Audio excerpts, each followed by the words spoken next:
नमस्कार. आपली संस्कृती आपला इतिहास या व्याख्यानमालेतील आजच्या 37व्या पुष्पात आपल्या सगळ्यांचे मनपूर्वक स्वागत. आजचा विषय असणार आहे वीरशैव लिंगायत हे हिंदूच. या विषयाची थोडीशी पार्श्वभूमी आपण समजून घेणं आवश्यक आहे. जगाच्या पाठीवर अध्यात्म परंपरा असलेला भारत हा एकमेव देश आहे. अध्यात्म क्षेत्रात गुरु परंपरा ही श्रेष्ठ मानली जाते. यापैकीच एक असलेला प्राचीन आचारधर्म म्हणजे वीरशैव आचारधर्म. या वीरशैव आचारधर्मामध्ये सुद्धा दोन प्रवाह आहेत. एक पंचाचार्य परंपरेचा आणि दुसरा 12व्या शतकातला महात्मा बसवेश्वरांचा. परंतु हे दोन्ही प्रवाह हिंदू समाजाचे अभिन्न अंग आहेत. असे असताना देखील अलीकडच्या काळात काही समाजद्रोही मंडळींनी बुद्धिभेद करायचा प्रयत्न सुरू केला आहे. वीरशैव वेगळे आहेत आणि लिंगायत वेगळे आहेत असा एक भ्रम पसरवण्याचा प्रयत्न अलीकडच्या काळात सुरू झाला आहे. आणि समाजातला हा एक फार मोठा हिस्सा हा हिंदू धर्माचा भागच नाही आहे अशी मांडणी करून सुद्धा बुद्धिभेद करण्याचा प्रयत्न सुरू झाला आहे. इतकंच नाही तर आगामी राष्ट्रीय जनगणनेत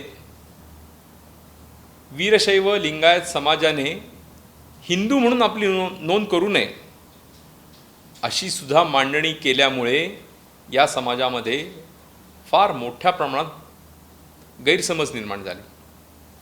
आणि म्हणून वीरशैव समाजाच्या सगळ्या साहित्याचा धांडोळा घेऊन आज आपल्यासमोर हिंदुत्व चिंतक आणि ज्येष्ठ सामाजिक कार्यकर्ते श्री शरद बबनराव गंजीवाले व्याख्यान सादर करणार आहेत.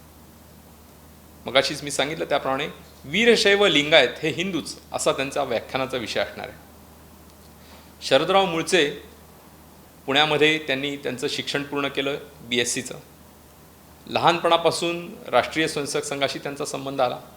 संघाच्या संस्कारातूनच पुढे मोठे झाल्यावर त्यांनी महाविद्यालयीन जीवनामध्ये पतित पावन संघटनेचं खूप काम केलं.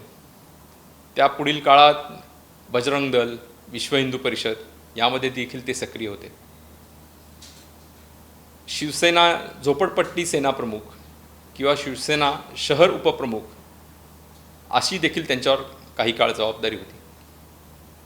त्यानंतर विश्वेश्वर सहकारी बँक असेल, सहकार भारती असेल या संस्थांशी देखील ते निगडीत होते.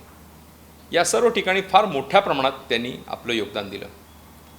त्या पुढील काळामध्ये महाराष्ट्र वीरशैव सभा किंवा वीरशैव लिंगायत नगरकर गवळी समाज या संस्थांबरोबर ते निगडीत होते.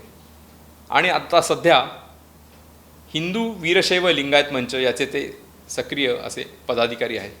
याबरोबरच पुण्यातल्या अनेक सार्वजनिक संस्था, गणेशोत्सव मंडळ यामध्ये देखील शरदराव सक्रिय आहेत. आज आपल्यासमोर ते व्याख्यान सादर करणार आहेत. अतिशय सविस्तर मांडणी त्यांनी या व्याख्यानामध्ये केली आहे. अनेक ऐतिहासिक, प्राचीन, आध्यात्मिक क्षेत्रातले सगळे असे संदर्भ त्यांनी या व्याख्यानामध्ये दिले.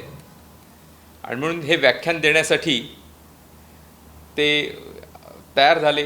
त्यांनी त्याची तयारी दाखवली आणि त्याप्रमाणे आज आपल्याला व्याख्यान ते सादर करतायत. तर श्री शिवाजी रायगड स्मारक मंडळातर्फे या ठिकाणी मी त्यांचं मनपूर्वक स्वागत करतो. आणि हा अतिशय महत्त्वपूर्ण हिंदू समाजाच्या दृष्टीने विशेषतः असलेला असा विषय आज आपल्यासमोर ते सादर करतायत याबद्दल त्यांचे आभार देखील मानतो. आणि त्यांनी आपल्या विषयाला प्रारंभ करावा अशी त्यांना विनंती करतो. धन्यवाद. परमपूजनीय प्रातस्मरणीय जगद्गुरु पंचाचार्य परंपरा, परमपूजनीय प्रातस्मरणीय जगज्योती महात्मा बसवेश्वर, श्री शिवाजी रायगड स्मारक मंडळाचे सर्व पदाधिकारी, उपस्थित माता भगिनी आणि बांधवांनो, थोर इतिहासकार श्री पांडुरंगजी बलकवडे यांच्या षष्ठाब्दी पूर्तीच्या निमित्तानं श्री शिवाजी रायगड स्मारक मंडळाच्या वतीनं आयोजित केलेल्या या व्याख्यानमालेतील एका व्याख्यानाचं पुष्प गुंफण्यासाठी म्हणून मी या ठिकाणी उपस्थित आहे. सुरुवातीलाच ज्यांच्या षष्ठाब्दीच्या निमित्तानं हे व्याख्यान या ठिकाणी घडतंय त्या श्री पांडुरंगजी बलकवडे यांना मी षष्ठाब्दी पूर्तीच्या शुभेच्छा देतो. वीरशैव लिंगायत समाज हा हिंदू समाजाचा एक प्रमुख घटक आहे. परंतु गेल्या काही दिवसात वीरशैव लिंगायत हे हिंदू नाहीत अशा स्वरूपाचा प्रचार काही विद्रोही चळवळीतले लोक, काही राष्ट्रद्रोही लोक यांच्या मार्फत केला जातोय. आणि म्हणूनच त्यांच्या सगळ्या मुद्द्यांचा परामर्श घ्यावा या हेतूने हे व्याख्यान मी आपल्या समोर समर्पित करतोय. एका बाजूला वीरशैव वेगळे आणि लिंगायत वेगळे अशा स्वरूपाचा शब्दभेद करून, शब्दच्छल करून या समाजात उभी फाळणी घडून आणण्याचं चालू असलेलं पाताळयंत्री कारस्थान, आणि दुसऱ्या बाजूला या समाजाचा फार मोठा हिस्सा या राष्ट्राच्या प्रमुख प्रवाहापासून, या राष्ट्राच्या प्रमुख जीवनशैलीपासून विभक्त करण्याचं चालू असलेलं कुटील स्वरूपाचं षडयंत्र अशा दुहेरी अग्निदिव्यातून वीरशैव लिंगायत समाजाची वाटचाल आज चालू आहे. ज्या वीरशैव शब्दाची व्याख्या अशी केली गेली की वी शब्देन उच्यते विद्या शिवजीवैक्य बोधिका तस्याम रमन्ते ये शैवा वीरशैवास्तु ते स्मृतः. त्या वीरशैव शब्दाचंच पर्यायवाचक नामाभिधान म्हणजे लिंगायत शब्द, त्याच वीरशैव शब्दाचं संस्कारवाचक नामाभिधान म्हणजे लिंगायत शब्द, त्याच वीरशैव शब्दाचं आचरणवाचक नामाभिधान म्हणजे लिंगायत शब्द. परंतु ज्यांना हा समाज तोडायचा आहे त्यांच्या बुद्धिभेदाची सुरुवात याच शब्दभेदात नव्हती.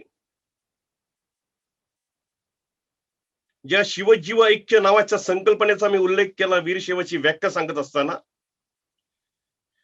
ही शिवजीव ऐक्य नावाची संकल्पना असेल किंवा लिंगांग सामरस्य नावाची संकल्पना असेल,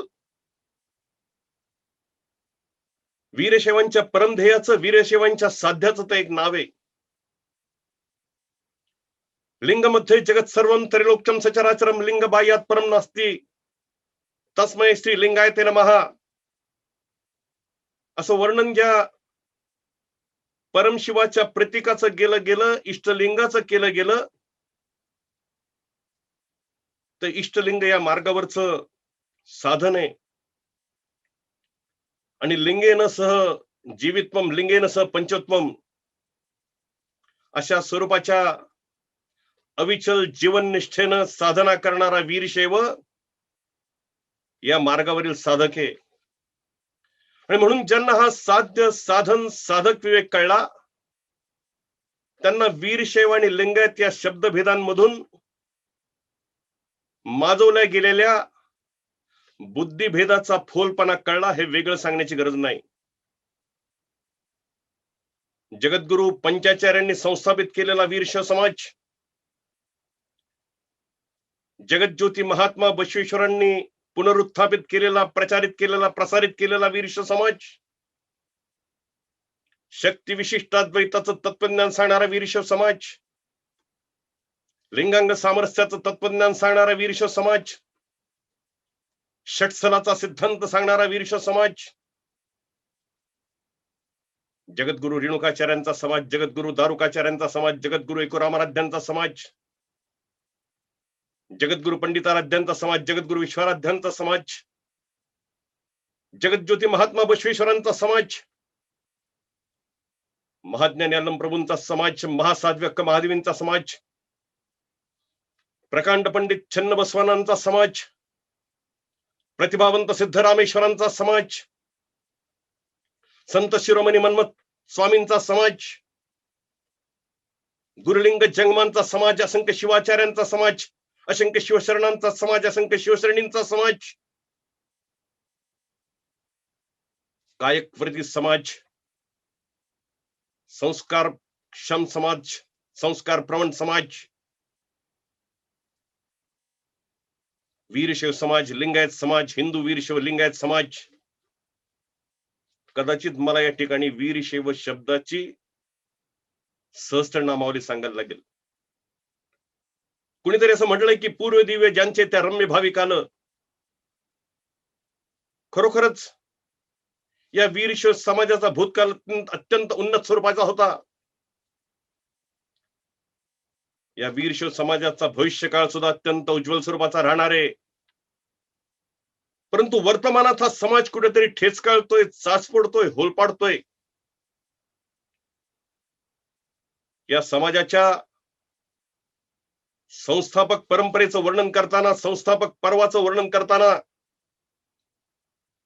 ते वर्णन असं केलं गेलंय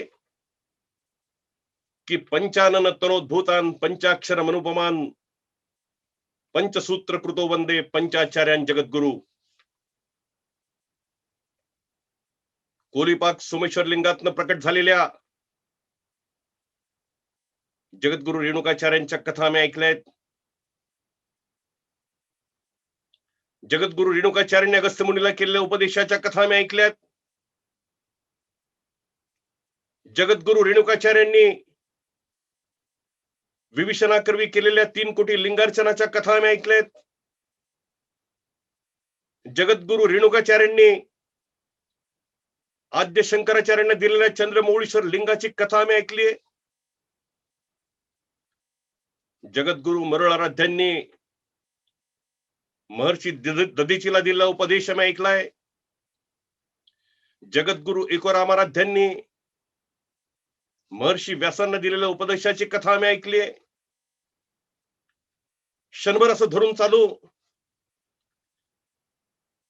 की पंचाचार्य संकल्पना ही भाकड संकल्पना आहे. या सगळ्या कथा भाकड कथा आहेत. क्षणभर असं धरून चालू की कृत त्रेता द्वापार कलियुगाच्या कल्पना या भाकड कल्पना आहेत. परंतु या 5ही पीठांचे शिलालेख उपलब्ध आहेत. या 5ही पीठांचे ताम्रपट उपलब्ध आहेत. या 5ही पीठांची कागदपत्र उपलब्ध आहेत. एक अनादि इतिहास उपलब्ध आहे. एक प्राचीन इतिहास उपलब्ध आहे. वीरशैव परंपरेचा मानकरी असलेला इतिहास उपलब्ध आहे. परंतु हा सारा इतिहास बोनसाय केला जातोय. हा सारा इतिहास उथळ केला जातोय, खुजा केला जातोय आणि सांगितलं जातंय की 12व्या शतकात महात्मा बसवेश्वरांनी लिंगायत नावाच्या एका स्वतंत्र धर्माची संस्थापना केली. धातांतपणा इथेच थांबत नाही, धुळफेक इथेच थांबत नाही. पुढे जाऊन असं सांगितलं जातंय की पंचाचार्य परंपरा ही महात्मा बसवेश्वरांच्या नंतरची परंपरा आहे. इसवी सन 15व्या शतकात संत शिरोमणी मन्मथ स्वामींनी परमरहस्य नावाचा ग्रंथ लिहिला. या परमरहस्य ग्रंथाच्या 16व्या अध्यायात मन्मथ माऊलींनी असं म्हटलंय की पाची आचार्य शिवाचाराशी मूळ,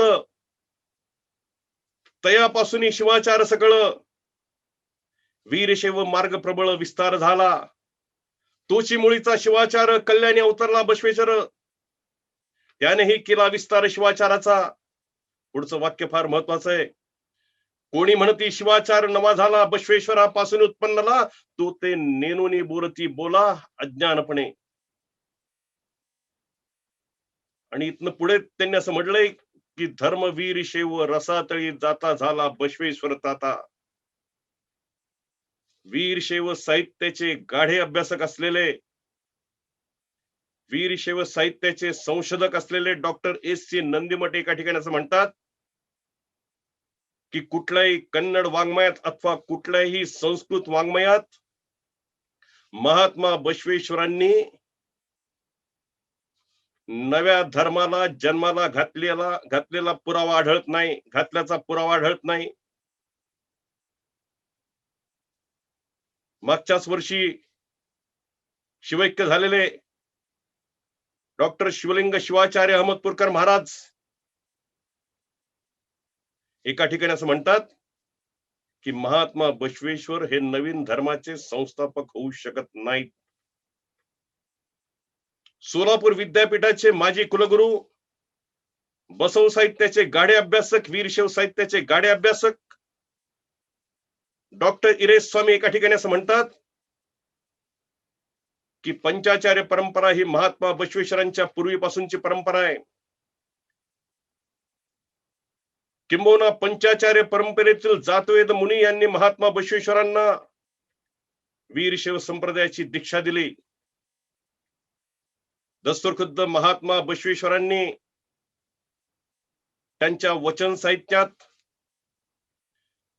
मी कोणत्या तरी नव्या धर्माला जन्माला घालतोय असं स्वरूपाचं कोणतंही वचन त्यांच्या वचन साहित्यात सापडत नाही. दस्तूरखुद्द महात्मा बसवेश्वर आणि तत्कालीन सर्व शिवशरणांच्या वचन साहित्यात लिंगायत हा शब्द धर्म या अर्थाने कुठेच आलेला नाही. किंबहुना महात्मा बसवेश्वरांपासून ते हेमगल हंपर्यंतच्या सुमारे 30 शिवशरणांच्या वचन साहित्यात सुमारे 221 वेळा वीरशैव नावाचा शब्द आलेला आहे. परंतु हा वीरशैव शब्दच नेस्तनाबूत करण्याची कारस्थानं चालू आहेत. वीरशैवांचा इतिहास संक्षिप्त केला जातोय, वीरशैवांचा इतिहास उथळ केला जातोय. वीरशैव तत्वज्ञानाची मोडतोड केली जाते. वीरशैव संप्रदाय नावाच्या वटवृक्षाच्या परंपरा रूपी फांद्या, संस्कार रूपी फांद्या काटून टाकल्या जात आहेत, छाटून टाकल्या जात आहेत. वीरशैवांच्या समवयशीलतेची कुठेतरी निर्घुण चेष्टा केली जाते आणि एखाद्या दहशतवादी एसिस सारख्या संघटनेला सुद्धा लाजवेल अशा स्वरूपात न भूतो न भविष्यती अशा स्वरूपाचा कट्टरपंथी एकेश्वरवाद, वीरशैवांच्या गळी उतरवण्याचा, वीरशैवांच्या माथी मारण्याचा प्रयत्न हा केला जातोय. कुणीतरी म्हटलंय की दिल के छाले जल उठे सीने के दाग से और घर को आग लगी घर के चिराग से. जन्माला आलेली माती एक, आयुष्यभर जपलेली आपुलकीची नाती एक, शेवटाला जायची माती एक. परंतु तरी सुद्धा वीरशैव वेगळ्या आणि लिंगायत वेगळ्या अशा स्वरूपाची मांडणी करण्यात येते. शिवाचार एक, गणाचार एक, लिंगाचार एक, सदाचार एक, भृत्याचार एक, पाची आचार एक, परंतु तरी सुद्धा विरक्ताचार्य वेगळे आणि पंचाचार्य वेगळे अशा स्वरूपाची बुद्धिभेदाची रचना केली जाते. गुरुलिंग जंगम संकल्पना एक, प्रसाद पादोदक संकल्पना एक, मंत्र रुद्राक्ष भस्म संकल्पना एक, अष्टावरणाच्या आठी संकल्पना एक. परंतु तरी सुद्धा शून्य सिंहासनवादी वेगळे आणि पंचपीठाधीश वेगळे अशा स्वरूपाची बुद्धी भ्रंशाची रचना केली जाते. भक्त महेशी प्रासादी प्राणलिंगी शरण आणि ऐक्य षटस्थलाच्या साही पायऱ्या एक, परंतु तरी सुद्धा शरण परंपरावादी वेगळे आणि आचार्य परंपरावादी वेगळे अशा स्वरूपाची विभागणी जाणून बुजून केली जाते. उपास्य दैवत एक, उपासना पद्धती एक, उपासना तत्वज्ञान एक,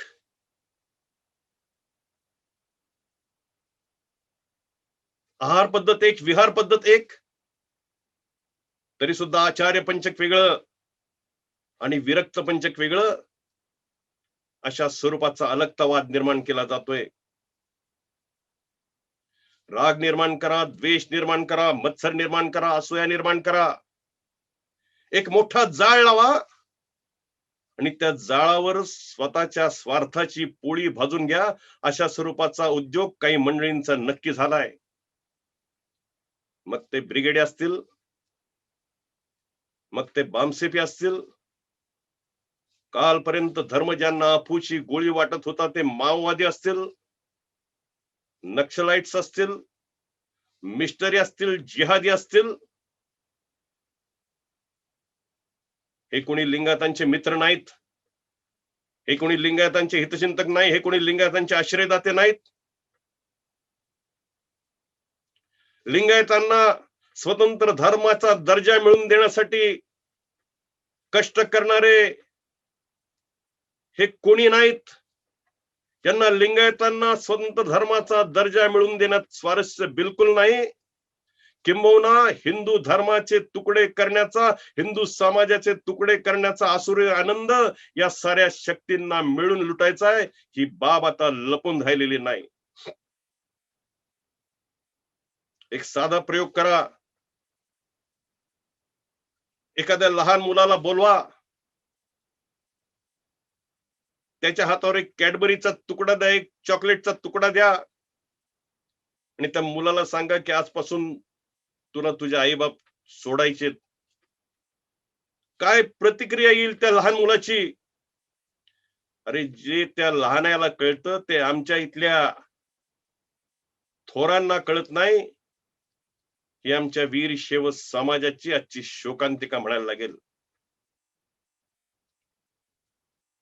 कुणीतरी टाकलेल्या अल्पसंख्याक नावाच्या तुकड्याभोवती लाळ घोटत स्वतःचा धर्म मोडीत काढणारे आमचेच बांधव आहेत. स्वार्थाच्या बाजारात धर्माची बोली लावणारे आमचेच बांधव आहेत. आणि म्हणूनच महाभारताच्या सारीपाटावर स्वतःची धर्मपत्नी पणाला लावणारा धर्मराज पांडव असेल किंवा राजकारणाच्या सारीपाटावर स्वतःचा धर्म पणाला लावायला निघाले आमचे बांधव असतील, सदैवात थोडंसं अज्ञान, हे जुगारी भ्रष्ट हात मला जाळायचे म्हणणारा परमप्रतापी महापराक्रमी भीम जोपर्यंत आमच्या समाजात वीर शैव लिंगायत समाजात निर्माण होत नाही, तोपर्यंत आमच्या समाजाची नागवली जाणारी अस्मिता, या अस्मितेचं रक्षण करायला साक्षात परमेश्वर सुद्धा येऊ शकत नाही. हे सत्य नाकारून चालणार नाही. अरे सहने के भी कोई सीमा रहती है, सागर के अंदर ज्वाला रहती है. आणि म्हणून मी म्हणेल की आज उठा दो सब दुकाने, यहां से काले धंधों की दाल न हरगिज गलने देना. अब स्वार्थ के अंधों की सबसे कह दो ये धरती है आजादी के बंदों की, और भगत सिंह के इस भारत में जगह नहीं जय चंदों की. नहीं चलेगा काम दोस्तों तो अब केवल जय जयकारों से, संभल के रहना अपने घर में छिपे हुए गद्दारों से. एकीच्या ठिकाणी भीक निर्माण केली जाते, अद्वैताच्या ठिकाणी द्वैत निर्माण केलं जातंय, भक्तीच्या ठिकाणी विभक्ती निर्माण केली जाते. तुमच्या आमच्या बलस्थानांना छेदस्थान बनवलं जातंय. तुमच्या आमच्या अंतरंगातील एकतेचं सूत्र कुठेतरी नाचवलं जात आहे. तुमच्या आमच्या सहनशीलतेचा कुठेतरी अंत पाहायला जातोय. तुमच्या आमच्या समन्वयशीलतेची कुठेतरी नसबंदी केली जाते. रोज नवीन नवीन बुद्धिवादाचे झेंडे उभे केले जात आहेत. रोज बुद्धिभेदाचे नवीन नवीन पलिते पाजळवले जात आहेत. रोज अकलेचे नवीन नवीन तारे छेडले जात आहेत.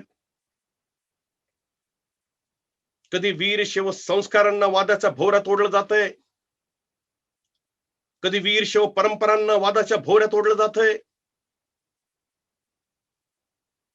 कधी जगद्गुरूंच्या लिंगोद्भव कथांना विज्ञानाचा मापदंड लावायचा प्रयत्न केला जातोय. कधी वीर शिव जंगमांची अक्षमपणे हेटाळणी केली जाते. कधी चातुर्वर्ण नावाचं मेलेलं मढ उकडून काढून सांगितलं जातंय की तुम्ही हिंदू नाही म्हणून. कधी आर्य अनार्य वादाच्या शिळ्या कळीला ऊत आणून सांगितलं जातंय की तुम्ही हिंदू नाही म्हणून. कधी वेदोक्त आगमोक्त वादाची पेरणी करून सांगितलं जातंय की तुम्ही हिंदू नाही. कधी वैदिक अवैदिक वादाची फोडणी देऊन सांगितलं जातंय की तुम्ही हिंदू नाही म्हणून. तर कधी वीर शिवांच्या वस्त्रालंकारांना उडून तोडून ओरबाडून सांगितलं जातंय की तुम्ही हिंदू नाही म्हणून. वीर शिवांची समन्वयशीलतेची वस्त्र ओरबाडली जातात आणि सांगितलं जातंय की तुम्ही हिंदू नाही म्हणून. कधी स्थावर लिंगांना विरोध करून सांगितलं जातंय की तुम्ही हिंदू नाही म्हणून.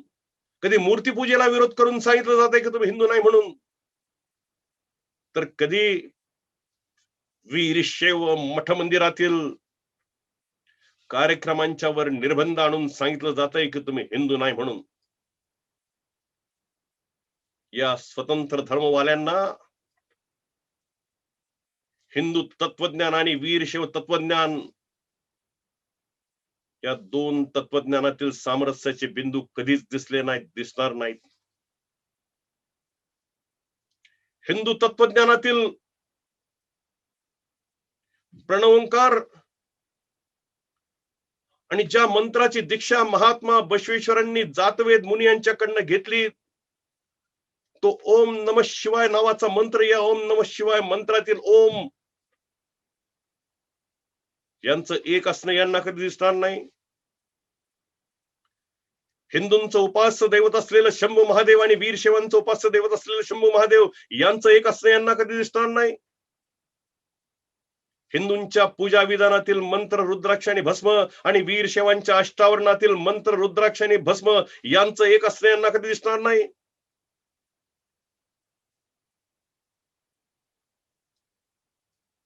हिंदूंच्या नवविधा भक्तीची उदात्तता आणि वीरशैवांच्या षटस्थल सिद्धांताची षटस्थल भक्तीची उत्कटता यांचं एक असणं यांना कधी दिसणार नाही. हिंदू तत्वज्ञानातील तत्वमसी नावाचा सिद्धांत आणि वीरशैव तत्वज्ञानातील लिंगांग सामरस्य नावाचा सिद्धांत यांचं एक असणं यांना कधी दिसणार नाही. हिंदू तत्वज्ञानातील एकम सत विप्रहा बहुधा वदंती नावाचं उपनिषदातलं वाक्य आणि कुडल संगमदेव नल्लेदील वेंदुत्त वेद अशा स्वरूपाचं महात्मा बसवेश्वरांचं वचन यांचं एक असणं यांना कधी दिसणार नाही. आचारो परमो धर्मा म्हणणार हिंदुत्व आणि पंचाचाराचा उद्घोष करणार वीरशैवत्व यांना कधी दिसणार नाही. यांचं एक असणं यांना कधी दिसणार नाही. यांना कधी हिंदू तत्वज्ञानातील सर्वेशाम अविरोधेन ब्रह्मकर्म समारभेत अशा स्वरूपाचं ब्रह्मवाक्य आणि वीरशैव तत्वज्ञानातील विरोधरहितम शैवम वीरशैव विदुर्बदा अशा स्वरूपाची व्याख्या यांचं एक असणं कधी दिसणार नाही. यांना जे जे भेटी जे भूत तया मानी जे भगवंत, हा तो भक्तियोग जाण माझ्या असा स्वरूपाचा. हिंदू तत्वज्ञानातील भक्तियोग आणि न तत्र जाती भेदोस्ती सर्वे रुद्ररूपिण, अशा स्वरूपाचा सूक्ष्मगमातला भक्तियोग यांचं एक असणं यांना कधी दिसणार नाही. परंतु यांना ख्रिश्चनांच्या गळ्यात उरणारा शिवलिंग, ख्रिश्चनांच्या गळ्यात उरणारा क्रॉस आणि वीरशैवांच्या गळ्यात उरणारा इष्टलिंग यांचं साधर्म मात्र जरूर दिसेल. यांना मुसलमानांच्या अंत्येष्टीची पद्धत आणि वीरशैवांच्या अंत्येष्टीची पद्धत यांचं साधर्म मात्र जरूर दिसेल. यांना कधी पंढरपूरच्या विठोबाच्या मस्तकावरचं शिवलिंग दिसणार नाही. यांना कधी बार्शीच्या भगवंताच्या मस्तकावरचं शिवलिंग दिसणार नाही. यांना कधी अनंत शयन मंदिरातील अनंत पद्मनाभांच्या हातातील शिवलिंग दिसणार नाही. यांना कधी वळवणीच्या वीरभद्राच्या मस्तकावरचं शिवलिंग दिसणार नाही. यांना कधी सोडमरच्या कुमारस्वामीच्या मस्तकावरचं शिवलिंग दिसणार नाही. यांना आई तुळजाभवानीच्या मस्तकावरचं शिवलिंग दिसणार नाही. आई अंबाबाईच्या मस्तकावरचं शिवलिंग, काशी विशालाक्षीच्या मस्तकावरचं शिवलिंग, कांची कामाक्षीच्या मस्तकावरचं शिवलिंग, शाकंभरी मातेच्या हृदयस्थलावरचं शिवलिंग यांना कधी दिसणार नाही. परंतु यांना भगवान शंकराच्या मस्तकावरचा चंद्र आणि मशिदीवर फडकणारा चांद तारा यांचं साधर्म मात्र जरूर दिसेल. हिंदू समाजात, हिंदू धर्मात अनेक पंथ उपपंथ आहेत, अनेक संप्रदाय उपसंप्रदाय आहेत. या प्रत्येक पंथ उपपंथांच्या, संप्रदाय उपसंप्रदायांच्या काही चालीरीती आहेत. हिंदू समाजात अनेक जाती उपजाती आहेत. त्या प्रत्येक जाती उपजातीच्या काही रीतीभाती आहेत. हिंदू समाजात अनेक जनजाती आहेत. या प्रत्येक जनजातीच्या काही जनरीती आहेत. हिंदू समाजात अनेक कुटुंब आहेत. त्या प्रत्येक कुटुंबाच्या काही कुलरीती आहेत. एक विलक्षण एकात्मता या साऱ्या विविधतेतून नांदतीये. परंतु या विविधतेतून कुठेतरी विग्रह शोधून काढायचा आणि या विग्रहातून विद्रोहाची आग लावायची, अशा स्वरूपाचा उपक्रम, अशा स्वरूपाचा कार्यक्रम काही मंडळींचा निश्चित झालाय. प्रतिवाद असा केला जातो की वीरशैवांची लग्नाची पद्धत ही हिंदूंच्या लग्नाच्या पद्धतीपेक्षा वेगळी आहे आणि म्हणून साठी वीरशैव हिंदूंच्या पासून वेगळे आहेत. ज्या पद्धतीने प्रत्येक मुलखानुसार भाषा बदलते, त्याच पद्धतीने प्रत्येक मुलखानुसार चालीरीती बदलतात, रीतीभाती बदलतात, कुलरीती बदलतात, जनरीती बदलतात, विवाहाच्या पद्धती सुद्धा बदलतात. दस्तूर खुद्द हिंदू समाजात विवाह होतो, काही ठिकाणी प्राजापत्य पद्धतीने विवाह होतो, काही ठिकाणी दैव पद्धतीने विवाह होतो, काही ठिकाणी ब्राह्म्य पद्धतीने विवाह होतो, काही ठिकाणी असुर पद्धतीने विवाह होतो, काही ठिकाणी दानव पद्धतीने विवाह होतो, काही ठिकाणी पैशाच्य पद्धतीने विवाह होतो, काही ठिकाणी गांधर्व पद्धतीने विवाह होतो. आणि म्हणूनच विवाह पद्धतीचा मुद्दा किंवा विवाह भेदाचा मुद्दा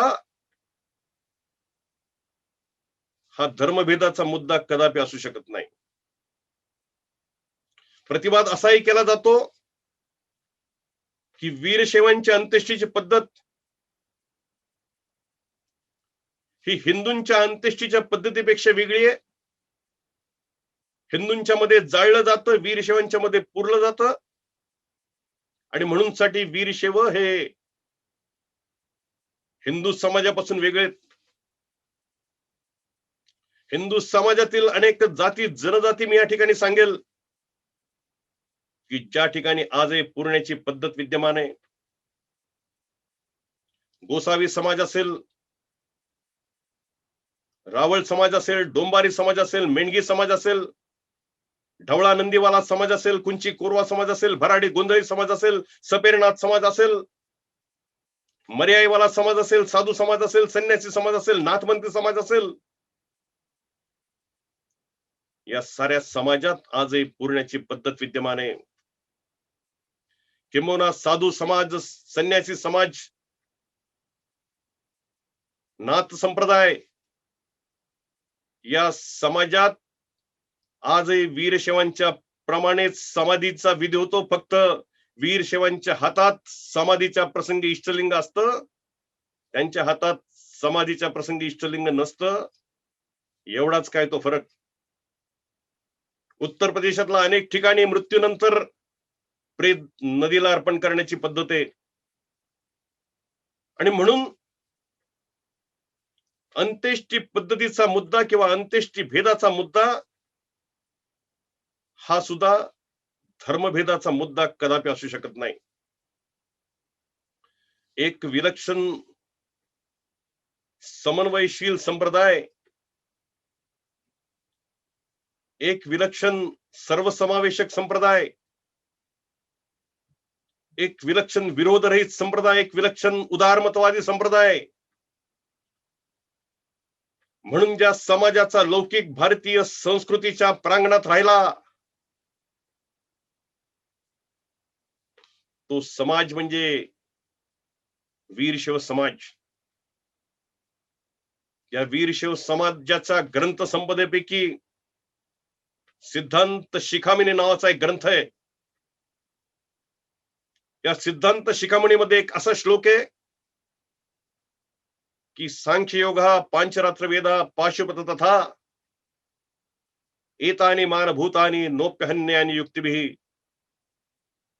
निरीश्वरवादी सांख्य दर्शन असेल, पतंजलीचं योग दर्शन असेल, पांचरात्र वेद दर्शन असेल, पूर्वमीमांसा शास्त्र असेल, पाशुपत दर्शन असेल, या कोणत्याही दर्शनाचा अथवा शास्त्राचा उपमर्द करू नका असे स्पष्ट निर्देश हे या सिद्धांत शिखामणीमध्ये दिलेले आहेत. श्रीपती पंडिताराध्यांनी वीरशैव भाष्य नावाच्या एका ग्रंथात असं लिहिलंय की द्वैताद्वैत मते शुद्धे विशेषाद्वैत स्वप्नके वीरशैवैक सिद्धांते सर्वश्रुती समन्वय. द्वैत मत असेल, अद्वैत मत असेल, विशेषाद्वैत मत असेल,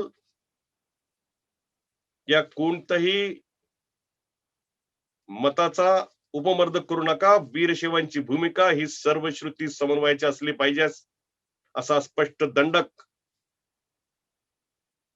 या श्रीपती पंडिताराध्यांनी घालून दिलाय. निळकंठ शिवाचार्यांनी क्रियासार नावाचा ग्रंथ लिहिला. या क्रियासार नावाच्या ग्रंथात त्यांनी असं म्हटलंय, वीरशैवांची व्याख्या अशी केली गेली की विरोधरहितम शैवम वीरशैव विदुर्बधा. आमची ॲलर्जी कोणाला असायचं कारण नाही, कोणाला आमची ॲलर्जी असायचं कारण नाही, कोणाची ॲलर्जी आम्हाला असायचं कारण नाही. आणि म्हणून समन्वयशीलता हेच ज्या संप्रदायाचं प्रमुख तत्वज्ञान राहिलं, प्रमुख वैशिष्ट्य राहिलं, त्या संप्रदायाला हिंदू समाजापासून वेगळं काढणारं तत्वज्ञान अजून जन्माला यायचंय अशी आमची धारणा आहे. सांप्रदायिक चढाओढीमध्ये कदाचित कट्टरतापणा, कट्टरतावाद हा आमच्यामध्ये जरूर आला असेल, परंतु हा कट्टरतावाद आल्यानंतर सुद्धा वीरशैवांच्या विचारसरणीची गाडी पुन्हा समन्वयशीलतेच्या रुळावर आणण्याचं काम हे वीरशैव संत आणि वीरशैव संतांनीच केलं. आणि म्हणून संत शिवदासाचा अभंग मी या ठिकाणी सांगेल. त्या अभंगात असं म्हटलंय की हरिहरा नाही द्वैत व्यर्थ वादकाचे मत, जैसी ब्रह्म आणि माया तैसी पुरुषांगी छाया, माय पीठ पांडुरंग श्री ब्रह्म शिवलिंग. आणि म्हणून याच समन्वयशीलतेचा सूत्रांना अनुसरून हिंदू समाजाच्या विविध अंगांमध्ये वीरशैव समाज अविभिन्नपणे मिसळून गेलेला आहे. याच समन्वयशीलतेच्या सूत्रांना अनुसरून हिंदू समाजाच्या विविध क्षेत्रांमध्ये वीरशैव समाज अविभक्तपणे सामावून गेला आहे. याच समन्वयशीलतेच्या सूत्रांना अनुसरून हिंदू समाजाच्या अनेक छटांमध्ये वीरशैव समाज अव्यक्तपणे समर्पित होऊन गेलेला समाज आहे. आणि म्हणूनच हिंदू समाजापासून वीरशैव समाजाला वेगळं काढण्याचं दिवा स्वप्न कुणी बघू नये. याच समन्वयशीलतेच्या सूत्रांना अनुसरून होय आम्ही करस्थळावर इष्टलिंगाची पूजा करतो, परंतु त्याचबरोबर आम्ही शिवाच्या सगळ्या अवतारांची पूजा करतो.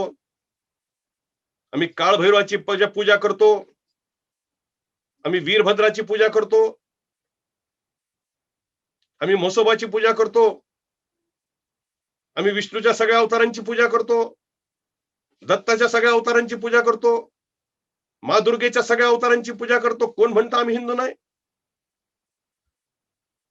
होय आमच्या गळ्यात शिवलिंग असतं, परंतु त्याचबरोबर आम्ही आमच्या कुलदेवतेच्या यात्रेला जातो, कुलदैवताच्या यात्रेला जातो. आम्ही चारी धामांच्या यात्रेला जातो.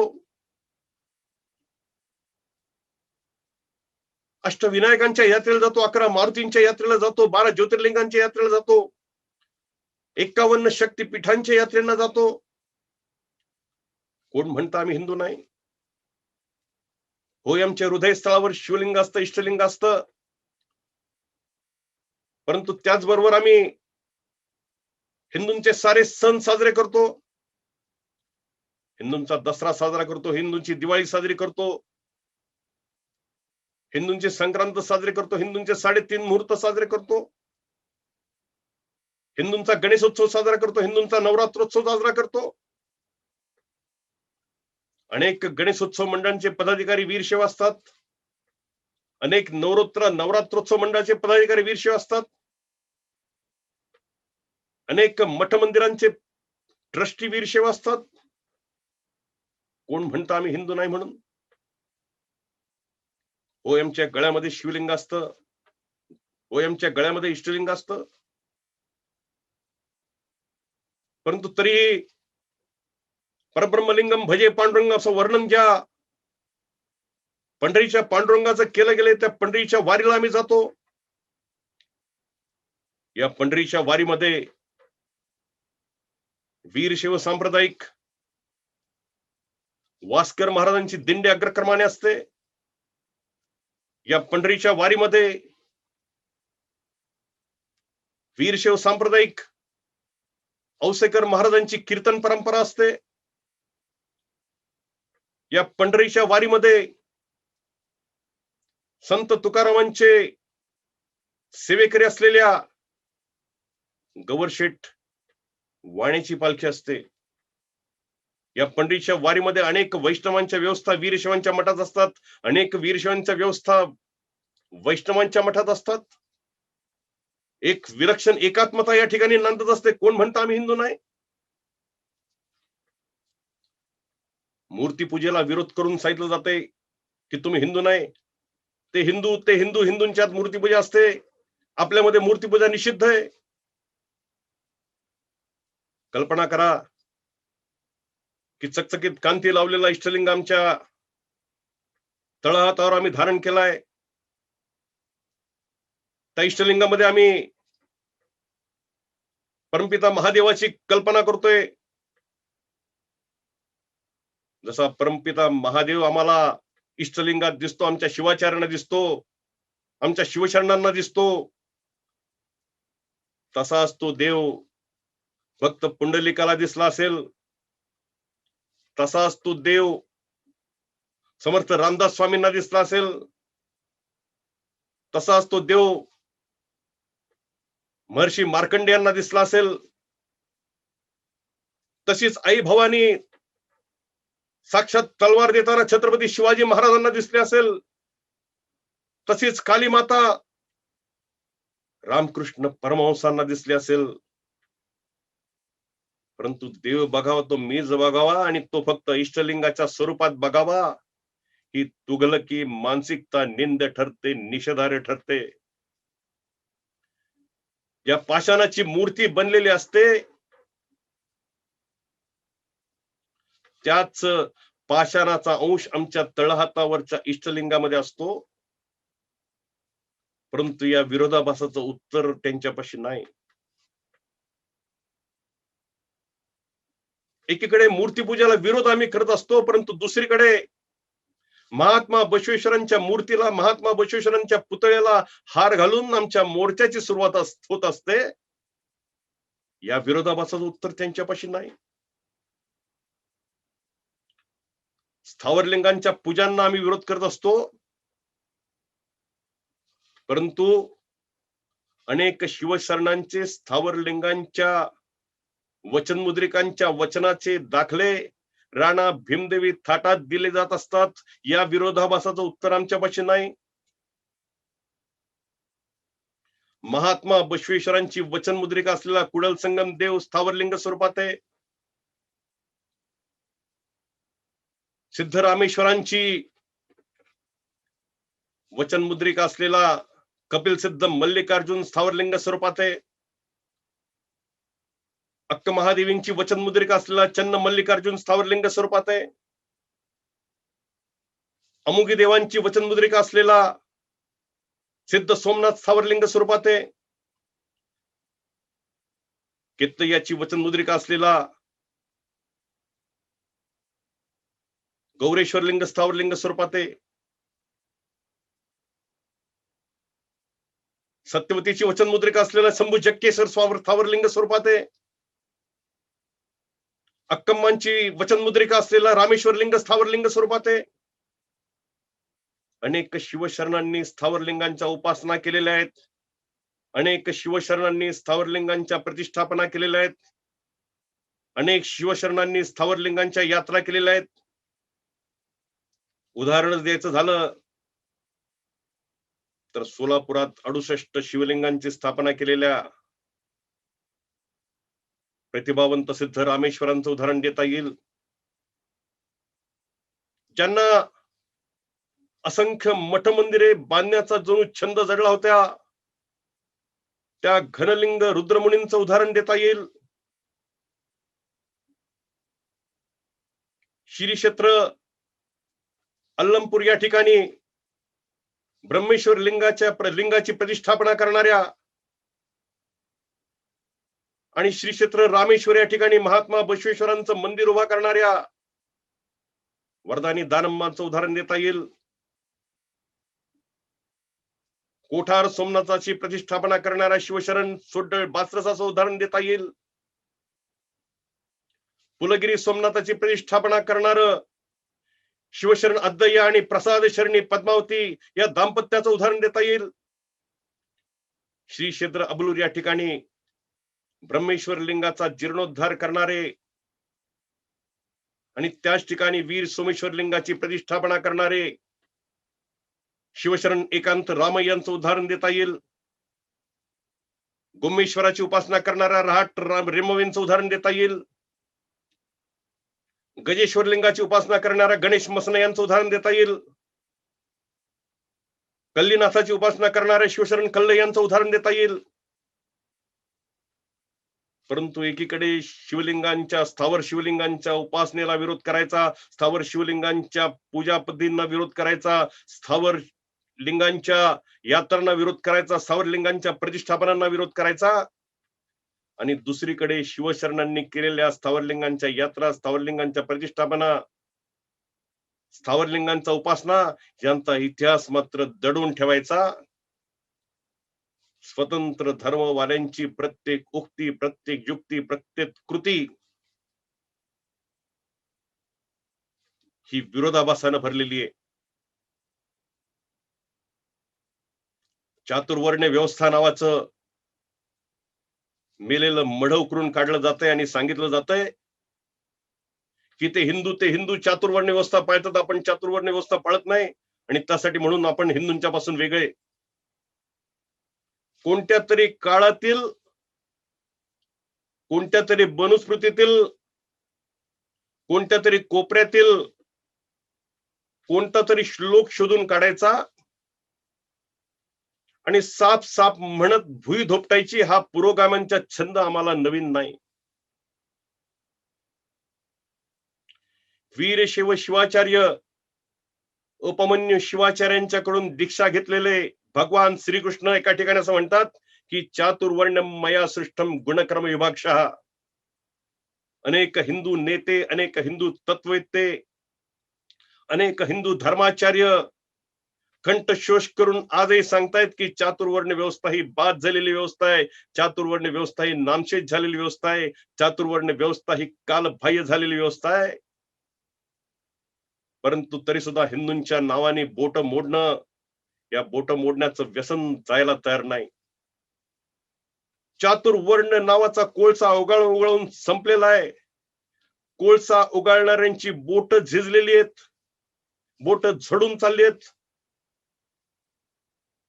परंतु कोळसा उगाळायची सवय जायला तयार नाहीत. त्या सवयीचं करायचं काय? आणि म्हणून राष्ट्रीय एकात्मतेची गंगा अवरुद्ध करणारा हा स्वतंत्र धर्मवाद आम्हाला निर्णायकपणे ठेचायला लागेल. जी शक्कल, जो फॉर्म्युला इथला आदिवासी समाज, इथला वनवासी समाज हिंदू समाजापासून विभक्त करण्यासाठी जो फॉर्म्युला वापरला गेला,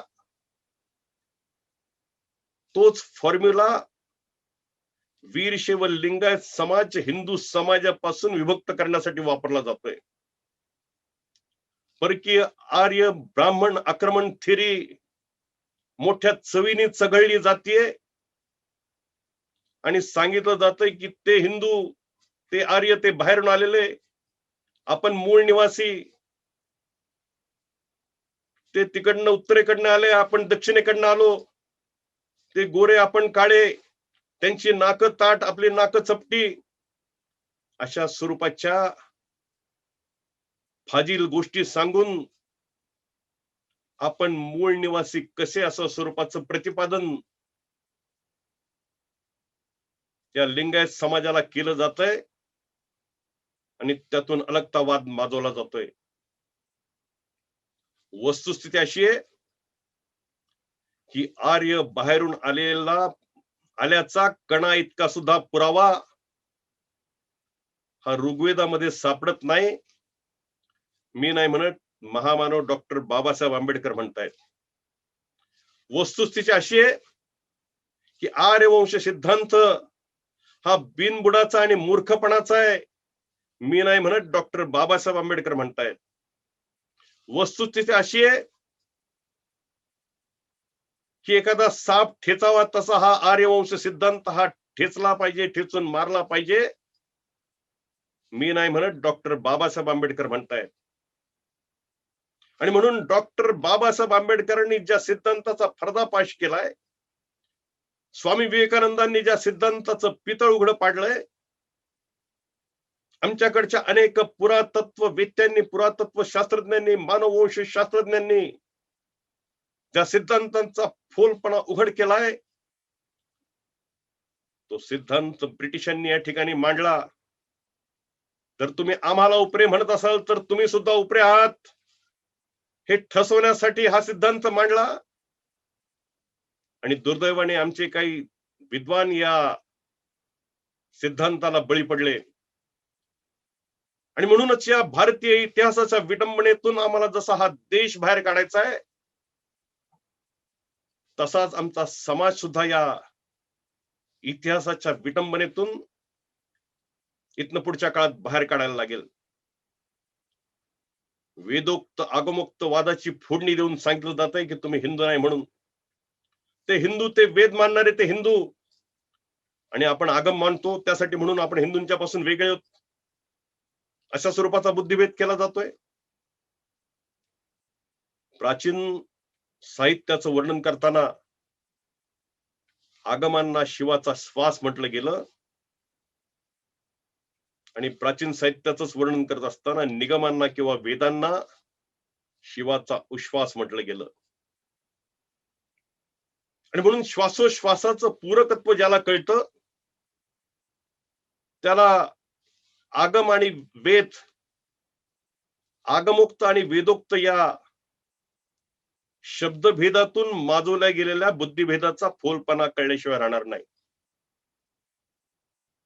परंतु तरी सुद्धा पाखंड खंडन करत असताना आगम आणि वेद याचा सुंदर समन्वय घालण्याचं काम वीरशैव साहित्यात आढळतं. सिद्धांत शिखामणीतला एक श्लोक या ठिकाणी सांगेल मी. श्लोक असा आहे की वेद धर्माभिध्यायत्वात सिद्धांताख्या शिवागमः वेद बाह्य विरोधित्वात वेद संमत उच्यते. वैदिक आणि अवैदिक अशा स्वरूपाची वादाची रचना केली जाते. ते हिंदू, ते वैदिक आहेत, आपण अवैदिक आहोत. वास्तविक पाहता वैदिक, अवैदिक, वेदोक्त, आगमोक्त, मूर्तीपूजक, ईश्वरवादी, निरीश्वरवादी, मूर्ती मानणारे, मूर्ती न मानणारे, हे सारे हिंदू समाजाचे अविभाज्य घटक आहेत. परंतु तरी सुद्धा आपण अवैदिक आहोत, ते वैदिक आहेत, अशा स्वरूपाची मांडणी करण्यात येते. पुन्हा एकदा सिद्धांत शिखामणीचा दाखला मी या ठिकाणी देईल. याच सिद्धांत शिखामणीमध्ये वीरशैव मताला वेद वेदांत सर्वस्व असं म्हटलेलं आहे. याच सिद्धांत शिखामणीमध्ये वीरशैव मताला वेद मार्ग अविरोधेनं अशा स्वरूपाचा उल्लेख वीरशैव मताचा केलेला आहे. बसवेश्वर पुराणात, बसव पुराणात बसवेश्वरांच्या, महात्मा बसवेश्वरांच्या जन्माच्या आख्यानाचा अध्याय आलेला आहे. हा अध्याय असा आहे की यदा यदा तू शैवस्य हानिर्धर्मस्य जायते तदा तदा अवर्ताय स्थापयस्व वराणन धर्म वेदांत वाक्यही तात्पर्यमिति पावरम प्रत्यक्षादी प्रमाणादी दर्शयत्वाम निंदकान. वेद मार्गाला हेतुभूत अशा धर्ममताची पुनर्प्रतिष्ठापना करण्यासाठी हे नंदिकेश्वरा तू पुन्हा भूलोकावर जा, अशा स्वरूपाचा आदेश भगवान शंकरांनी नंदिकेश्वराला दिला. अनेक शिवशरणांच्या वचन साहित्यात उपनिषदातले श्लोक जशीच्या तसे आलेले आढळतात. स्वतः महात्मा बसवेश्वरांनी कुडल संगम देव नल्लेदी इल्ल वेंदुत्वेदा अशा स्वरूपाचा वेदाचा उल्लेख असलेला श्लोक स्वतःच्या वचन साहित्यात त्यांनी स्वतः लिहिलेला आहे. आणि म्हणून सारी ही संदर्भ मालिका असं सांगते की वीरशैव मत हे वेद विरोधी कधीच नव्हतं, वेद विरोधी कधीच नसेल, वेद विरोधी कधीच नाही. कदाचित वीरशैव मतानी यज्ञ यागादी कर्मकांडाला विरोध केला असेल,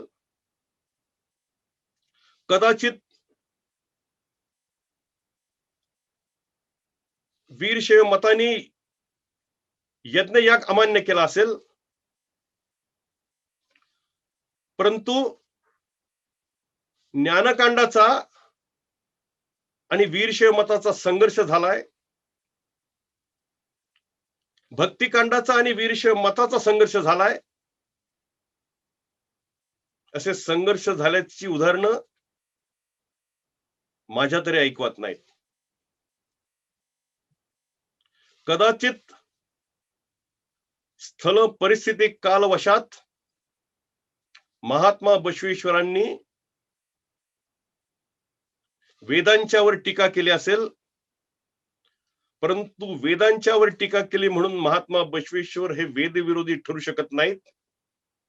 कारण वचन साहित्याचे पितामह ज्यांना म्हटलं गेलं ते फगू हळकट्टी एका ठिकाणी असं लिहितात की महात्मा बसवेश्वर आणि तत्कालीन शिवशरणांच्या वचन साहित्याचा आधार भारतीय धर्मशास्त्र आणि भारतीय धर्मशास्त्रच आहे. स्वामी विवेकानंद एका ठिकाणी असं म्हणाले होते की भगवद्गीता बाजूला ठेवा आणि फुटबॉलच्या मैदानावर चला.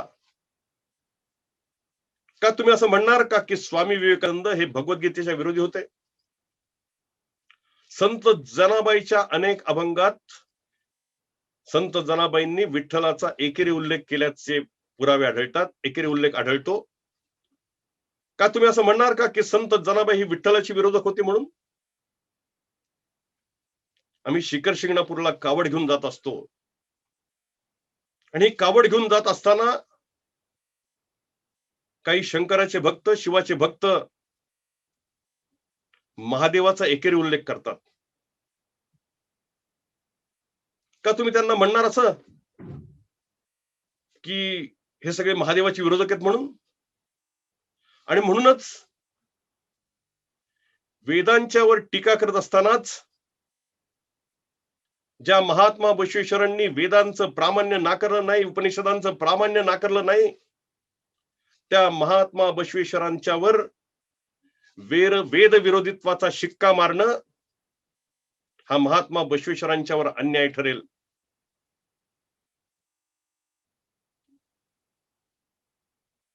अनेक वीरशैव ग्रंथ संपदा मी या ठिकाणी सांगेल. बसव पुराण घ्या, हरळय्या पुराण घ्या,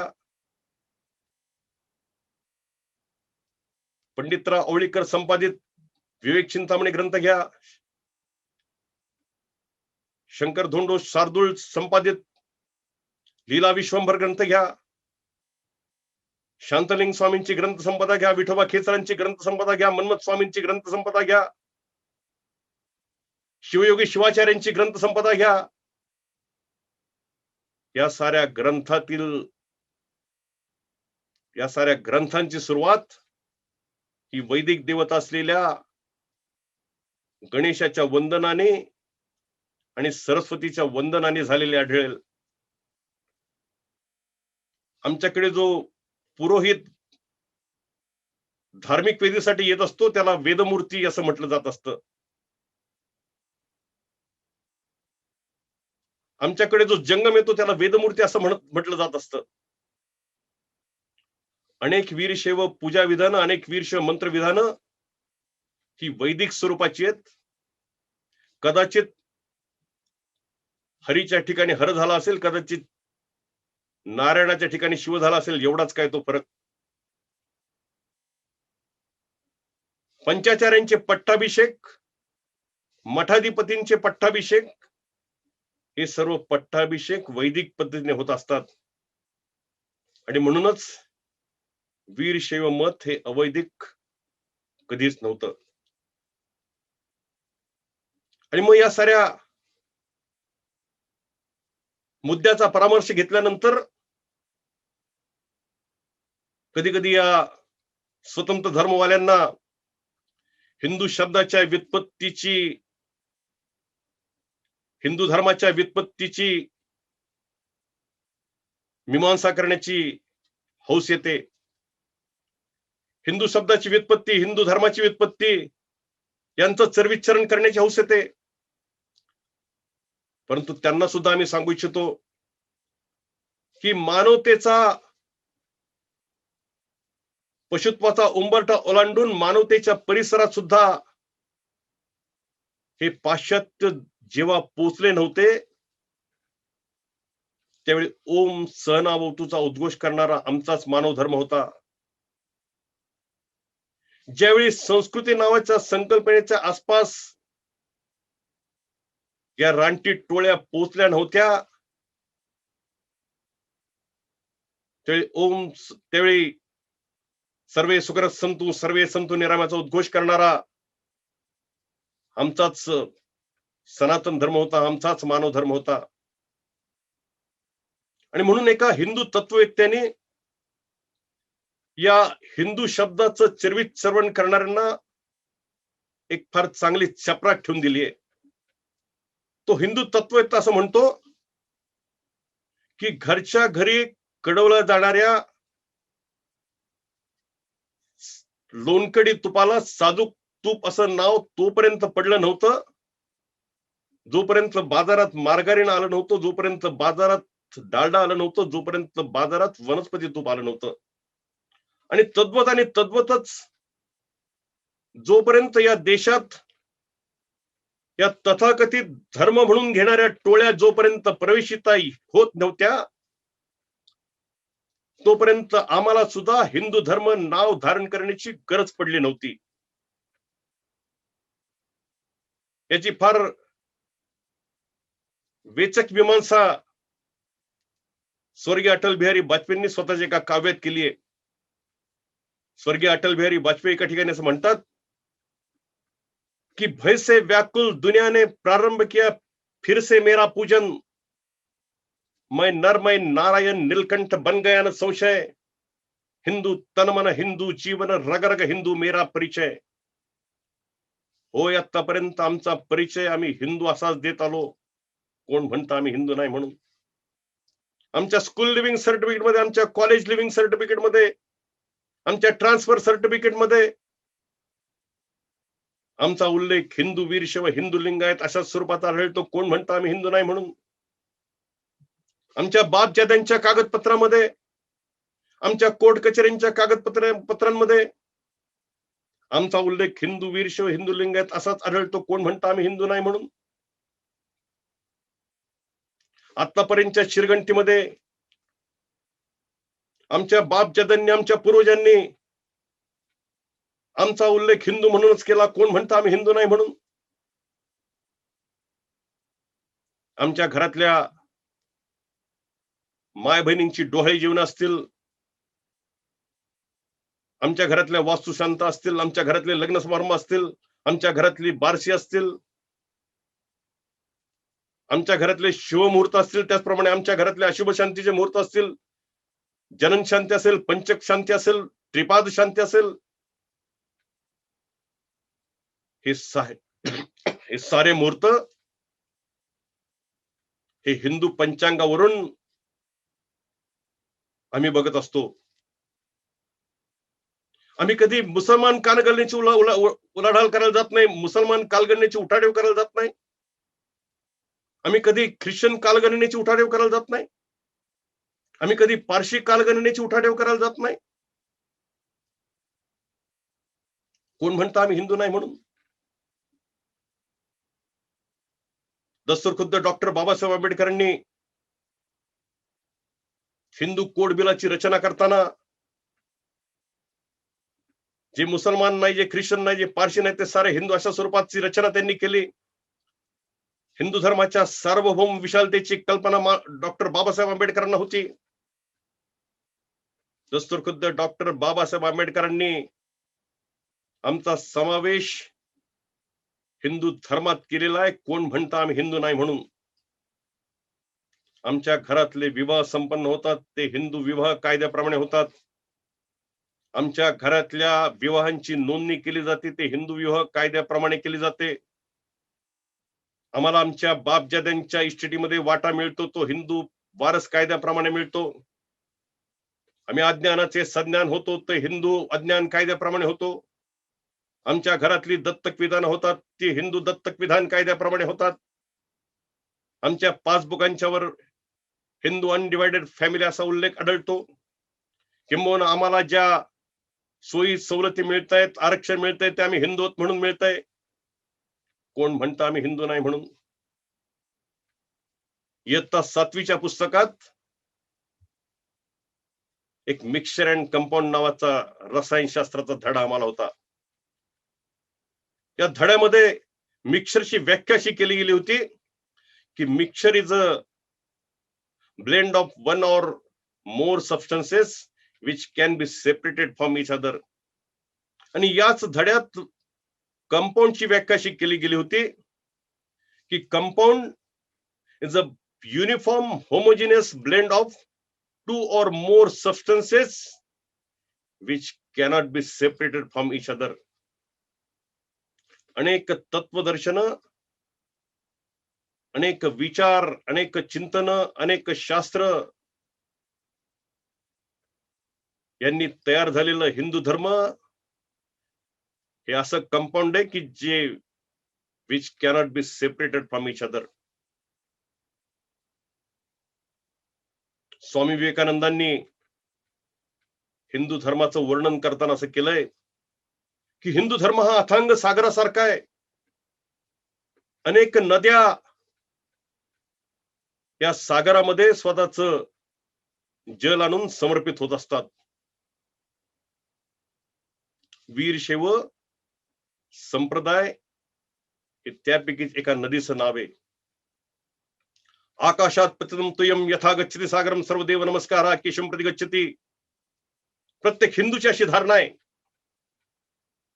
आकाशातून पडणाऱ्या थेंबाला ज्याप्रमाणे उद्भवगतीने वर जाण्याचा परत अधिकार नाही, तो अधिकार नियतीने काढून घेतलेला असतो.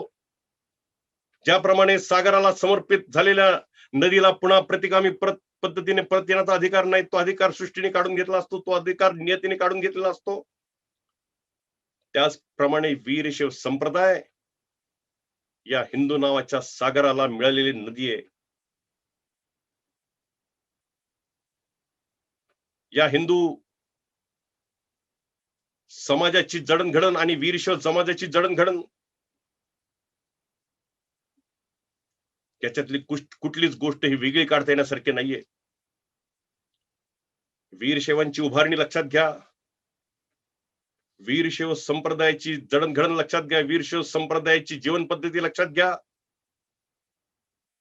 वीरशैवांचे नित्य नैमित्तिक व्यवहार लक्षात घ्या, वीरशैवांचा एक शत्रुमित्र भाव लक्षात घ्या, वीरशैवांचे आदर्श लक्षात घ्या, वीरशैवांच्या परंपरा लक्षात घ्या, वीरशैवांचं जीवनाचं अंतिम उद्दिष्ट लक्षात घ्या. याच्यातली कोणतीच गोष्ट ही हिंदू समाजापासून वेगळी काढता येण्यासारखी गोष्ट नाही. कोण म्हणतं आम्ही हिंदू नाही म्हणून?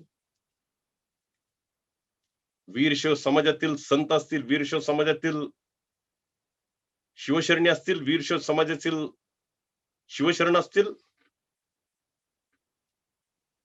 या सर्वांचा जन्म या हिंदू समाजातच झाला. ज्या रूढींच्या वर, ज्या पद्धतींच्या वर, ज्या अंधश्रद्धेवर त्यांनी घाव घातले, ते सगळे दोष या समाजातलेच होते. या समाजाच्या सुधारणेसाठी म्हणून त्यांनी स्वतःचं आयुष्य वेचलं. त्यांनी कधी मुसलमान समाजाची उठाठेव गेले नाही, ते कधी पारशी समाजाची उठाठेव करायला गेले नाहीत, ते कधी ख्रिश्चन समाजाची उठाठेव करायला गेले नाहीत. याच समाजात ते जन्माला आले, याच हिंदू समाजाच्या उभारणीचं काम त्यांनी केलं आणि याच हिंदू समाजात पंचत्वात ते विलीन झाले. कोण म्हणतं आम्ही हिंदू नाही म्हणून? बऱ्याच वेळा या स्वतंत्र धर्म आंदोलनाची बीज ही पाश्चात्यांच्या रिलिजन नावाच्या संकल्पनेत आढळतात.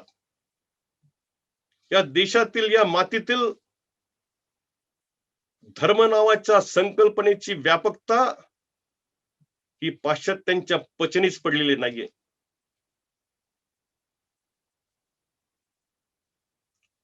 आणि म्हणून एक व्यक्ती, एक शिकवण, एक रिलिजन, एक झरतृष्ट, एक झेंदावेस्ता, एक रिलिजन, एक मोहम्मद पैगंबर, एक कुराण, एक रिलिजन, एक येसू, एक बायबल, एक रिलिजन, एक व्यक्ती, एक शिकवण, एक रिलिजन.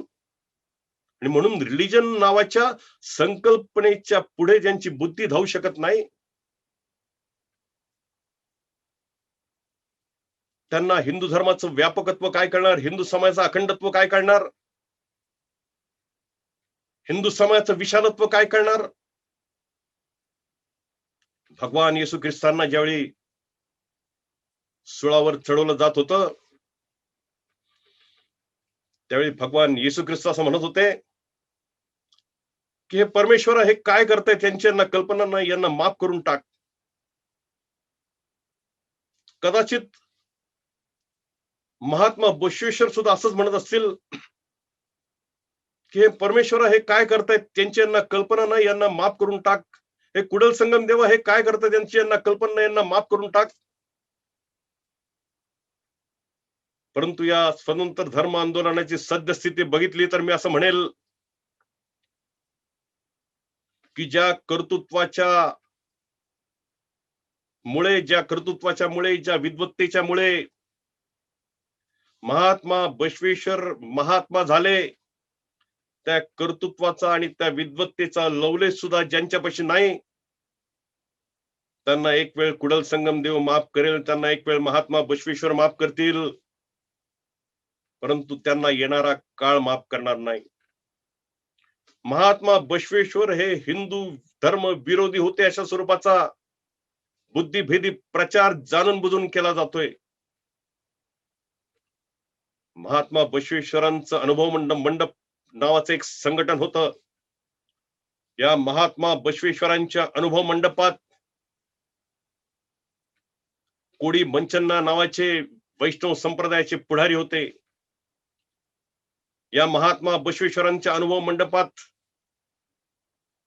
मनुमुनी जैन सारखे जैन संप्रदायाचे पुढारी होते.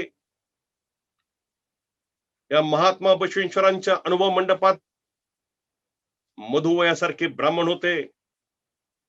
18 पगड जातींची लोक महात्मा बसवेश्वरांच्या अनुभव मंडपात होती. या हिंदू धर्मातील विषमते विरुद्ध प्रहार करण्याचं काम महात्मा बसवेश्वरांनी केलं. या हिंदू धर्मातील अंधश्रद्धेवर प्रहार करण्याचं काम महात्मा बसवेश्वरांनी केलं. या हिंदू समाजातील अनेक दोषांच्यावर प्रहार करण्याचं काम महात्मा बसवेश्वरांनी केलं.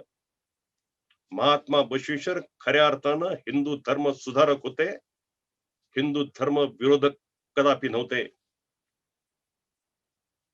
मुळात वीरशैव संकल्पना अशी संकल्पना आहे की या वीरशैव संकल्पनेत शिवभक्तीला कोणी वर्ज नाही,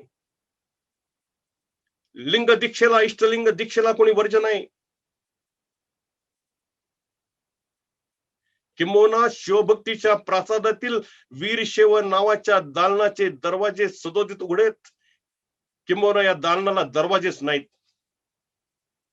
आणि म्हणून वीरशैव संकल्पना ज्यावेळी मांडतो आम्ही, त्यावेळी या वीरशैव संकल्पनेत माणसाला माणसापासून तोडणाऱ्या भिंतींचा उच्छेद होतो.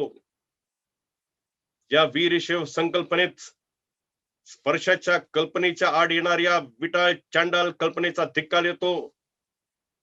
या वीरशैव संकल्पनेत स्पर्शाच्या आड येणारा सोयीरसूतक कल्पनेचा उपहास येतो. या वीरशैव संकल्पनेत नारी शक्तीची प्रतिष्ठा येते.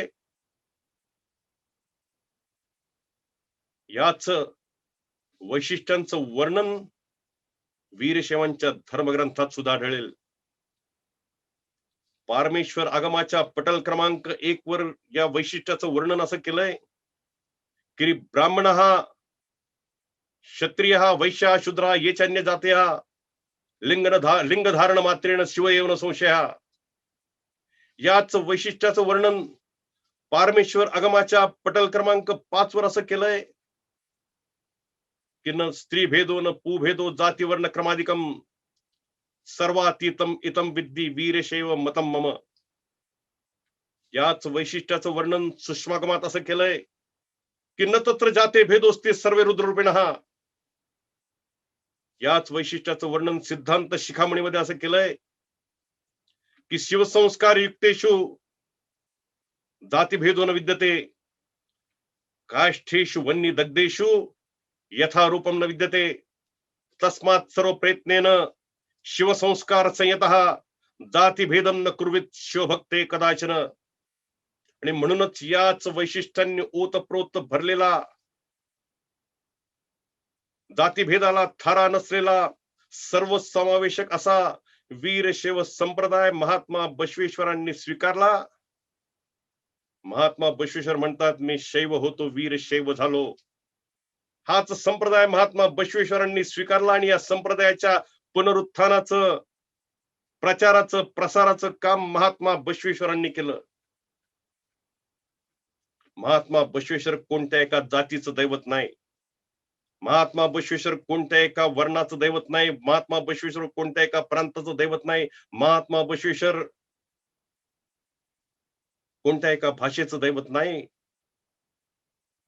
महात्मा बसवेश्वर या राष्ट्राचं दैवत आहे. या राष्ट्राचं नाही, केवळ या विश्वाचं दैवत आहे. परंतु आज महात्मा बसवेश्वरांना एका जातीत जखडण्याचा प्रयत्न केला जातोय, एका पंथात जखडण्याचा प्रयत्न केला जातोय, एका वर्णामध्ये जखडण्याचा प्रयत्न केला जातोय, एका प्रांतामध्ये जखडण्याचा प्रयत्न केला जातोय. महात्मा बसवेश्वर अत्यंत कुशल संघटक होते. अनुभव मंडप नावाचं त्यांचं संघटन होतं. परंतु महात्मा बसवेश्वरांनी स्वतःची संघटना राजकारणाचा जुगार खेळण्यासाठी कदापि वापरली नाही.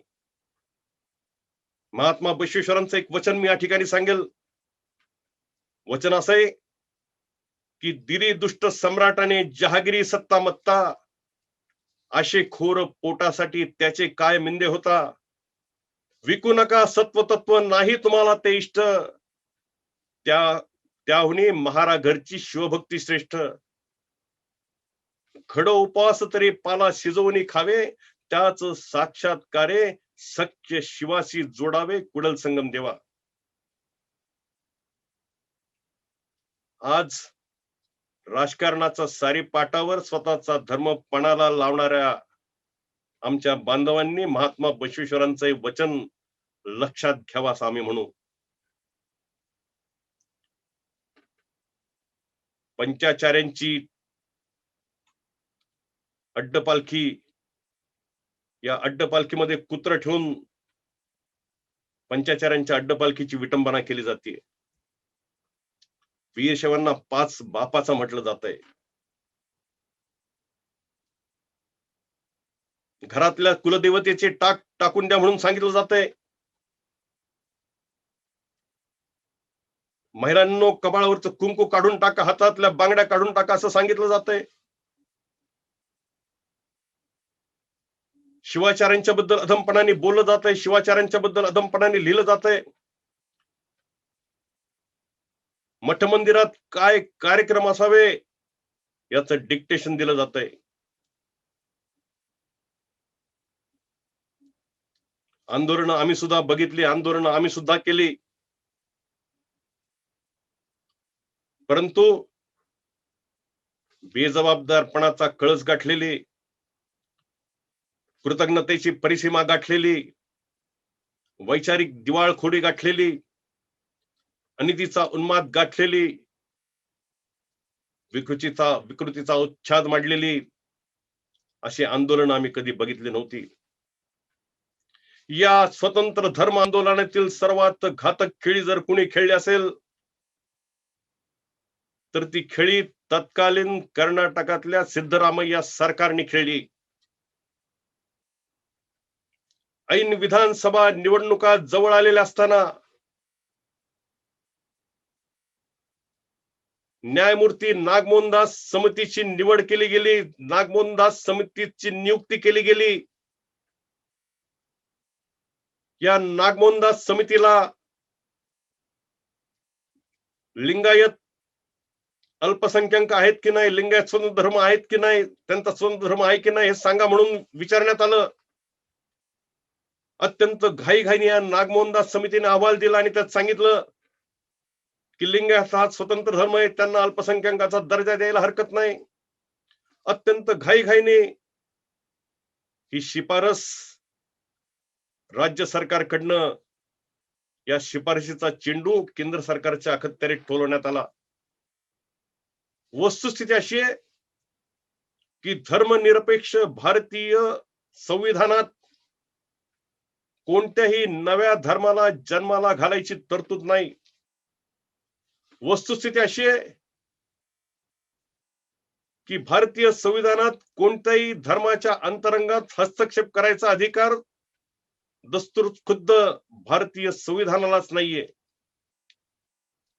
वस्तुस्थिती अशी आहे की कोणत्याही केंद्र सरकारला किंवा राज्य सरकारला स्वतंत्र धर्माबाबतचा ठराव करण्याची अनुज्ञा घटनेनेच दिलेली नाहीये. किंबहुना राज्य सरकार काय किंवा केंद्र सरकार काय, त्यांच्यापैकी कायदेशीर दृष्ट्या कोणीच यांसाठी म्हणून सक्षम नाहीत. वस्तुस्थिती अशी आहे की 2013 साली काँग्रेसच्याच केंद्र सरकारमधील गृह मंत्रालयाच्या रजिस्ट्रार जनरलनी हा ठराव धिक्कारलेला आहे. वस्तुस्थिती अशी आहे की अल्पसंख्याक मंत्रालयाच्या अल्पसंख्याक आयोगाने अशा स्वरूपाच्या सवलती देता येणार नाही हे स्पष्ट केलंय. वस्तुस्थिती अशी आहे की जे आड्यात नाही ते पोऱ्यात येऊ शकत नाही, परंतु जे आड्यात नाही ते पोऱ्यात आणण्याच्या अनाभाका दिल्या गेल्या. जनतेला उल्लू बनवलं गेलं. वीरशैव लिंगायत समाजाचे आम्ही तारणार आहोत अशा स्वरूपाचा देखावा केला गेला आणि स्वतःच्या राजकीय स्वार्थाची पोळी भाजली गेली. ज्यावेळी कर्नाटक सरकारने त्यावेळेच्या जाहीर केलं की आम्ही लिंगायतांना अल्पसंख्याकाचा दर्जा देतोय, त्याच वेळी तिथल्या मुसलमान समाजाने त्यांना सांगितलं की आमच्या अल्पसंख्याकाच्या वाट्यात आणखी वाटे करू आम्हाला मान्य नाही. अल्पसंख्याक सवलती मिळाल्यानंतर काय फायदा होणार आहे? आरटीए नावाचा एक ऍक्ट आहे, राईट टू एज्युकेशन. या ऍक्ट मधनं एक्झम्पशन मिळतं. शिक्षण संस्था चालकांना 25% कोटा, या 25% कोट्याचा फायदा अल्पसंख्याक झाल्यानंतर मिळणार आहे. फायदा कोणाला मिळणार आहे? शिक्षण संस्था चालकांना मिळणार आहे. गलेलट्ट शिक्षण संस्था चालक होणारे समाजाचा काय फायदा? क्षणभर धरून चालू की अल्पसंख्याक नावाच्या सवलती मिळाल्या, परंतु हिंदू धर्मात राहून मिळणाऱ्या आरक्षणाचे पंख ज्यावेळी कापले जातील त्यावेळी या जखमांवर मलमपट्टी करण्याची ताकद तरी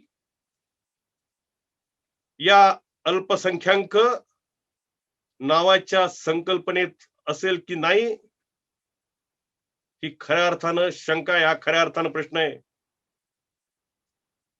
परंतु याच्याबद्दल बोलायला कोणीच तयार नाही. आणि म्हणून बोलाची एक कडी, बोलाची भात खाऊन या कोण तृप्त झाला अशी अवस्था या स्वतंत्र धर्म आंदोलनाची आहे. पंथाभिनिवेश जरूर असावा, जातीचा अभिनिवेश जरूर असावा, संप्रदायाचा अभिनिवेश जरूर असावा, परंतु हा अभिनिवेश व्यक्त करत असताना आमच्या मातृभूमीची प्रतारणा होणार नाही याची काळजी घेतली गेली पाहिजे. आमच्या मातृधर्माची प्रतारणा होणार नाही याची काळजी घेतली पाहिजे. आज अनेक समाज आम्ही हिंदू नाही म्हणायला लागलेत. बिहारमध्ये सरना समाज म्हणतो आम्ही हिंदू नाही म्हणून. विदर्भामध्ये, मध्य प्रदेशात गोंड समाज म्हणतो आम्ही हिंदू नाही म्हणून. जर उठसूट प्रत्येक समाज जर आम्ही हिंदू नाही असं म्हणायला लागला आणि हिंदू धर्माच्या सार्वभौम विशालतेला आव्हान द्यायला लागला, तर या देशात प्रत्येकाच्या वाट्याला फक्त आणि फक्त अराजक येऊ शकतं. आणि म्हणूनच स्वतंत्र धर्माची मागणी ही तिन्ही त्रिकाळ अराष्ट्रीय मागणी आहे असं आमचं म्हणणं आहे. आणि म्हणूनच या मागणीला प्राणपणाने विरोध आपण करूयात. येत्या जनगणनेमध्ये सर्व वीर शैव लिंगायत बांधवांनी हिंदू म्हणून स्वतःचा उल्लेख करायचा, हिंदू म्हणून स्वतःची नोंद करायची. एवढंच मी या निमित्ताने सांगेल. आणि असा आशावाद व्यक्त करेल कि हम समाज के चेतन प्रहरी घर घर पहुंचे जगाएंगे, गली गली में नगर ग्राम में दीप से दीप जलाएंगे, सब समाज हो वैभव से पूनित, जीवन लक्ष्य हमारा है, सब समाज राष्ट्र भाव से हो पूनित, जीवन लक्ष्य हमारा है, प्रभु का सदा सहारा है। जय हिंद, जय महाराष्ट्र, जय बसवेश्वर, जय पंचाचार्य।